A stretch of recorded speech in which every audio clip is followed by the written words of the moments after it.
Hello everyone, आपके सामने एक बार फिर से आया हूँ एक नई कहानी को लेकर और एक नए मैसेज को लेकर।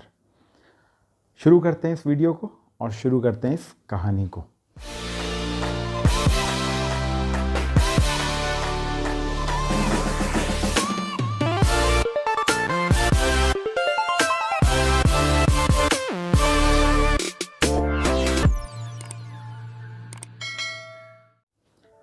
ये कहानी है एक गांव की।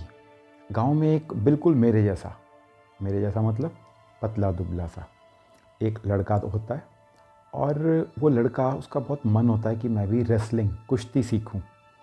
तो उसी के गांव में एक बहुत अच्छे कोच टीचर होते हैं। तो वो उनके पास जाता है कि गुरुजी मुझे ना कुश्ती सीखनी है और मुझे पता है आपसे बेहतर मुझे कुश्ती कोई सिखा नहीं सकता।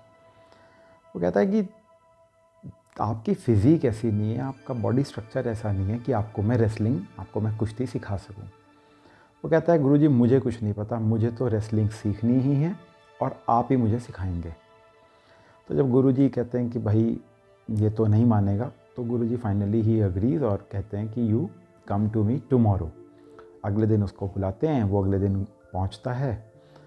तो जब वो उस ड्रेस में पहुंचता है कुश्ती वाली, तो गुरुजी देख करके और भी हैरान रह जाते हैं उसको। वो कहते हैं कि तेरा तो लेफ़्ट हैंड ही नहीं है, you don't have left hand, you are single handed person, how can you learn wrestling? आप कुश्ती कैसे सीख सकते हो? आप नहीं सीख सकते, इट्स इम्पॉसिबल, एटलीस्ट मैं तो आपको बिल्कुल नहीं सिखा सकता।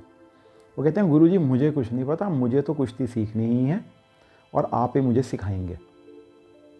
वो कहते हैं इट्स लिटरली इम्पॉसिबल, एक तो आप पतले दुबले से हैं, दूसरी बात आपका एक हाथ भी नहीं है, तो नहीं पॉसिबल। लेकिन वो तो बिल्कुल वहीं गिर जाता है उनके चरणों में और कहता है नहीं गुरुजी आपने मुझे सिखानी ही है कुश्ती। तो फाइनली गुरुजी कहते हैं चलो शुरू करते हैं, let's see how the things will go. तो शुरू करते हैं, वो कुश्ती सिखाते हैं। जैसे जैसे टाइम बढ़ता जाता है तो वो देखता है शीशे की, गुरुजी मुझे सिर्फ एक ही स्टाइल ऑफ अटैक सिखा रहे हैं, just one style of attack, जबकि और जो वहाँ पर उसके साथी होते हैं उनको डिफरेंट वेज सिखा रहे हैं, लेकिन मुझे सिर्फ एक ही स्टाइल सिखाया जा रहा है। तो उसको थोड़ा सा अजीब लगता है, बट वो कुछ कर नहीं सकता। तो गुरुजी उसको सिखाते रहते हैं। 6 महीने गुजर जाते हैं, 1 साल हो जाता है।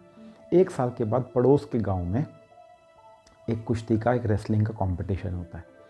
तो वहाँ पर out of so many other students जो उसके पास सीख रहे होते हैं, उनमें से वो उसी एक जिसका लेफ़्ट हैंड नहीं होता, वो उसका नाम रेकमेंड कर देते हैं और उसको वहाँ पर कंपटीशन के लिए भेजते हैं। तो सब हैरान हो जाते हैं, इवन वो खुद भी हैरान होता है कि मेरा नाम उस कंपटीशन में, मेरा तो एक हाथ भी नहीं है, लेफ़्ट हैंड भी नहीं है। एनीवेज गुरुजी ने नाम दिया है तो ज़रूर जाएंगे, कंपटीशन में फ़ाइट करेंगे। तो वो जाता है और आप हैरान होंगे जानकर कि वो फर्स्ट राउंड में जीत जाता है। पूरे गांव में खुशी का माहौल होता है कि एक हाथ जिस लड़के का नहीं है और वो कुश्ती का फर्स्ट राउंड जीत गया। तो कई गांव में ये खबर फैल जाती है आसपास के कि वो लड़का जिसका एक हाथ नहीं है, बिल्कुल दुबला पतला है, वो 4 राउंड्स को क्वालिफाई करके अभी वो उसके बाद quarter final, semifinals and he is into the finals, और वो पहुंच गया। तो पूरा कई गाँव उमड़ कर जाते हैं वहाँ पर उसके रेसलिंग को देखने के लिए फाइनल्स में, और वो फाइनल में भी जीत जाता है। जब फाइनल में जीत जाता है, वो आता है गुरुजी के पास और गुरुजी के चरणों में पड़ जाता है और गुरुजी को कहता है गुरुजी बस मुझे आप ये बताइए कि ये कैसे पॉसिबल हुआ। मतलब इट इज़ टोटली अनबिलीवेबल कि मेरे को, जो कि मैं कैसा हूँ, दुबला पतला हूँ, और कैसा हूँ, मेरा एक हाथ भी नहीं है, थर्डली आपने मुझे सिर्फ एक स्टाइल ऑफ अटैक सिखाया, और उसके बाद भी हाउ कम कि मैं फाइनल्स भी जीत गया। तो गुरुजी कहते हैं इट इज़ ट्रू कि आप दुबले पतले हो, इट इज़ ऑल्सो ट्रू कि आपका एक हाथ भी नहीं है, और ये भी बिल्कुल सत्य है कि आपको मैंने सिर्फ एक स्टाइल ऑफ अटैक ही सिखाया था। लेकिन मैं समझ सकता हूँ आप इतने उत्सुक हैं कि मैं कैसे फाइनल्स जीत गया। उसका रीज़न ये है कि जो मैंने आपको स्टाइल ऑफ अटैक सिखाया था, उसको काउंटर करने के लिए, उसको काउंटर करने के लिए ओपोनेंट को, दूसरे प्लेयर को आपका लेफ़्ट हैंड पकड़ना पड़ता है। लेफ़्ट हैंड जब वो पकड़ेगा तभी वो आपके उस अटैक को, जो मैंने आपको सिखाया था, उसको काउंटर कर पाएगा। नाउ वो जो ओपोनेंट होता है वो आपका लेफ्ट हैंड पकड़ने की कोशिश करता है, ढूंढता है, बट वो तो लेफ्ट हैंड है ही नहीं आपका।